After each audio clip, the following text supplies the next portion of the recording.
चंद्रपूरमध्ये राजकीय वातावरण चांगलंच तापलंय। सुषमा अंधारे आणि प्रतिभा धानोरकरांमध्ये खडाजंगी झाली। महानगरपालिकेमध्ये आमच्या पक्षाची नाकेबंदी करणाऱ्यांची लोकसभेमध्ये नाकेबंदी करू असा इशारा सुषमा अंधारे यांनी दिला होता आणि याला प्रत्युत्तर देत धानोरकरांनी अंधारेंवर टीका केली आहे। काही वक्तव्य करून चर्चेमध्ये राहण्याचा प्रयत्न अंधारे करत असतात।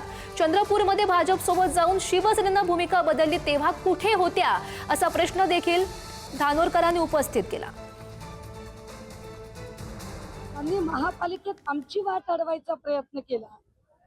ज्यांनी चंद्रपूर महापालिकेमध्ये आमची नाकेबंदी करायचा प्रयत्न केला, आम्ही लोकसभेला त्यांची नाकेबंदी करू ना। अजून 2.5-3 वर्ष वेळ आहे। मला असं वाटतं की ज्यांनी नाकेबंदी केली असेल त्यांच्यापर्यंत मेसेज जाईल, बाकीच्यांना मला बोलायची गरज नाही।